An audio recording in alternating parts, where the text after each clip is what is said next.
Welcome to another video by Cat Paws. This is a quick demonstration on how to photograph pets indoors, in particular cats. I will set up a basement studio and show you some of my photos that I will take of my cats. The goal here is to take professional looking photos and to capture the cat's cuteness and attitude. I will not go into any of the post-production processes such as using Lightroom and Photoshop. The point of this video is to show you the setup and how to work with the cats to get good quality photos. I am a wedding photographer and I love cats. I'll be using high quality photo gear in this video. However, the high quality gear is not required. You just need to be creative. One of the biggest challenges is going to be the cat's behavior. Next, it'll be your lighting. As you know, the lighting possibilities are endless, and it's a matter of finding out what works best for you. Some people like the harsh shadows, some people like the soft mood that it creates. It's just a matter of trying different things and figuring out what works best for you.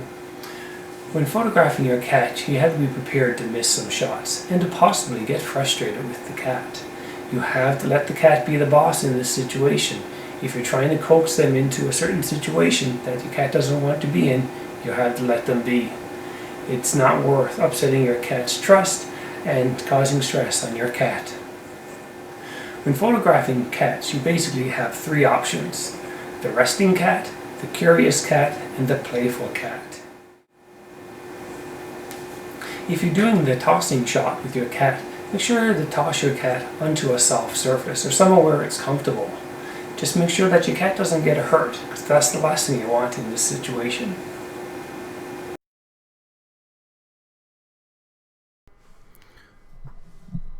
So in this part of the video, I'll show you the equipment that I'll be using. I've laid everything out on the basement floor so you get a better look.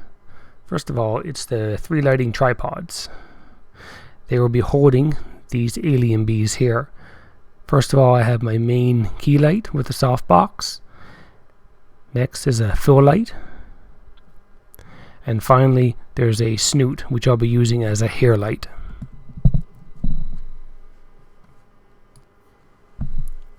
And these are all the cords required for those alien bee strobes.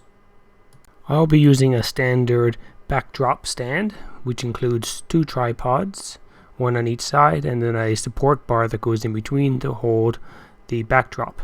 And the backdrop is a 10-foot wide paper backdrop. I'll be using a white and a black. And finally, I have sandbags, which will be used to hold the paper in place on the floor. Here's how I imagine my setup would look, with the 2 lights in the back, the 2 soft lights, and then the snoot up front, and then my camera, and then the cat in the middle. Here's a look at how it actually is set up in my basement studio.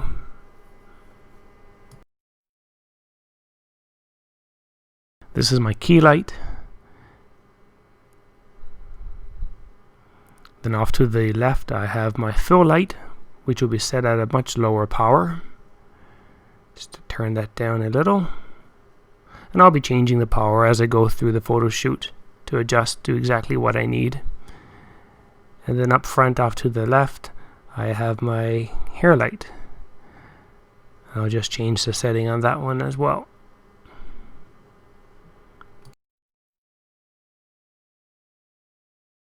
So let's take a look at the camera that I'll be using. It's a Canon 5D Mark III with a 70-200mm lens and the Alien Bee wireless trigger mounted to the hot shoe on top. Any camera with a zoom lens will work. This way you're not up in the cat's face, and you also risk not going outside of your background. Again, the lighting options are endless. If you want to use an off-camera flash, you can use bare bulbs, continuous lighting, speed lights, or sunlight through a window. So let's talk about camera settings. I'll be using an ISO 400 and my camera will be in manual mode. My f-stop will be at about 6 or an 8 and my shutter speed will be at 160. For each of the setups that I'll be doing, I'll either be adjusting the ISO on my camera or the f-stop. I don't want to adjust the flash because the cat's eyes are very sensitive to the bright lights and I don't want to stress my cats any more than necessary. If you have an on-camera flash, you can bounce it and that way it'll avoid the direct flash into the cat's eyes. If you want an inexpensive flash solution, you can use beer bulbs. They're about $40 each and they just screw into a normal light socket. They're triggered wirelessly when they sense another flash going off. This would be your onboard flash. Ambient light is also something you consider when shooting your cats. You don't want it to be too dark because your cat's pupils are opened wider than normal. And when the bright flash goes off, it could hurt your cat's eyes. So be considerate of how much ambient light there is around when shooting your cats. You can get a paper background like the one I have here for about $50. It's a little bit more narrow and easier to manage. You could even use something like a wall, hardwood floor, a favorite blanket, or even curtains. But pick a background that complements your cat. For example, if you have white cats and a white background, the cats might get lost in the background. So pick something that's going to work well with your cats. Now that you got your gear set up, here are a few ideas to keep your cats interested in your studio. Use a carpeted cat tower. This way you don't need to lie on the floor. You always want to shoot your cats at their level. So if you can bring them up a little bit, it prevents you from getting on the floor. Cat towers are a great idea as well because this is a comfort zone for your cats. You can set them up, put your cats on them, and in most cases they'll stay put. Use cat toys. Keep them entertained. Throw the toys, shake the toys, whatever works. Sometimes it's a good idea to have 2 or 3 people when you're doing a photo shoot. One to take the photos, one to position the cat, and one to throw and fetch the cat toys for your cats. Put your cats in things. Have them relax inside of a box or a basket. Have them crawl through things, crawl out of things. You just need to be creative. I will do a few examples of putting my cats in boxes during my shoot so you can see how they look. Lastly, keep your cat's eyes in focus. This is important when doing any photo shoot, whether it be of animals or people. Make sure that the eyes are always in focus. Alright, so enough chit chat about my setup and the photo gear. Let's start taking some photos. All of the cats love the feather on a stick, so I'm going to use that as my main tool in getting their attention.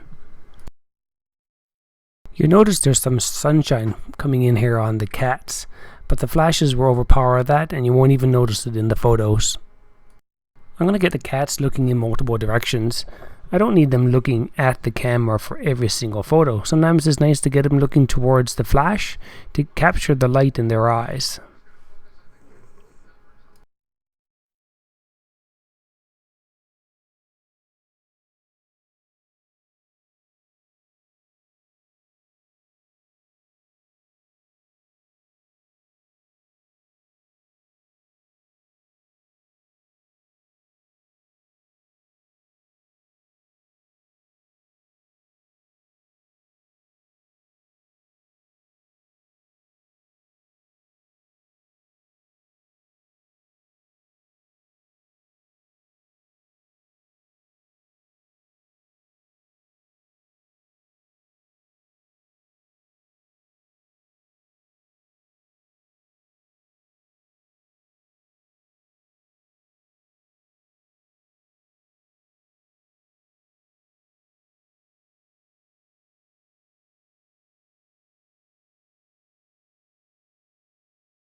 It seems like every shot so far has been really good, but like this shot right here, not so good.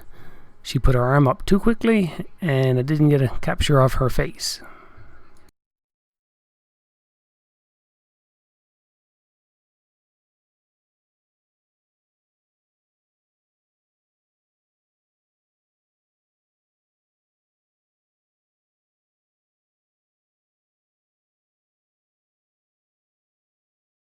Working with 2 cats is twice as challenging. Let's see how this goes.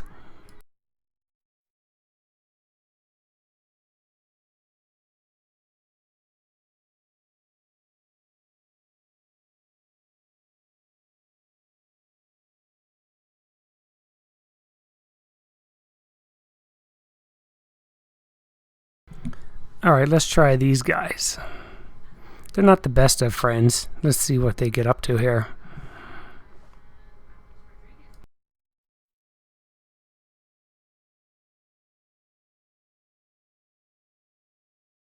So I'm getting into a situation here where I've got too many cats on the go. Sometimes it's a bit hard to coordinate and they start interfering with each other's photos. So sometimes I need to break it up a little bit and put them outside of the room.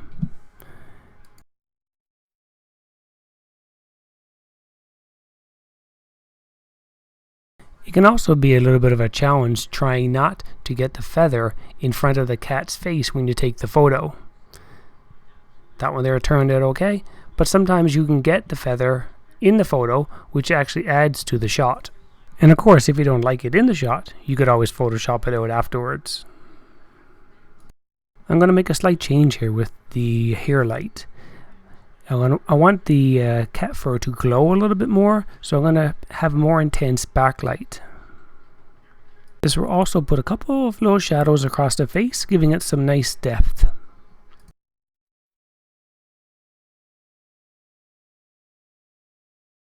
Oh, and now we got too many cats involved. Using the white background can work for or against you. Since it is white, the light will naturally bounce off of it and fill in around your subject, compared to using the black. With a black background, you need to ensure your flashes are set up more accurately and that the setup meets your needs. You will also get a lot of spillage onto your background, and if you have a black background, it'll turn grey in the photos because of the extra light which is spilling onto it. So be sure to set up your background and lights correctly before starting your shoot so that no unwanted light gets spilled onto your background.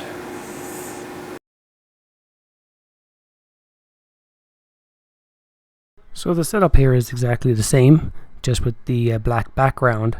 I've also moved the cat tower a little bit farther away from the background, and that should prevent the light from spilling onto it, because I'll move the flashes as well so that they're directly on the cat tower and not overflowing onto the background.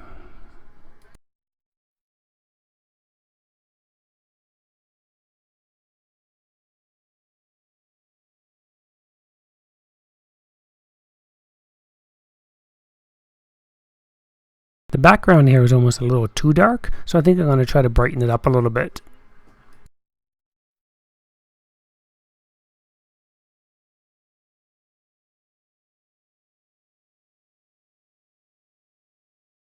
There, that's better. The background looks great. The subject is not getting lost in the portrait itself.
So I've tried multiple different props here. Let's just have a look and see how things work on the floor.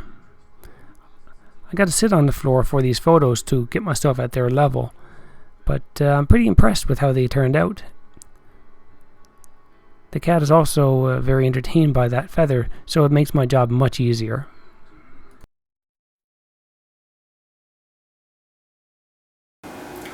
I hope that you have found this video helpful and that has provided you with some ideas for your setup and how to keep your cats happy during your photo shoot. Thanks for watching, and please subscribe if you would like to see more productions from Cat Paws.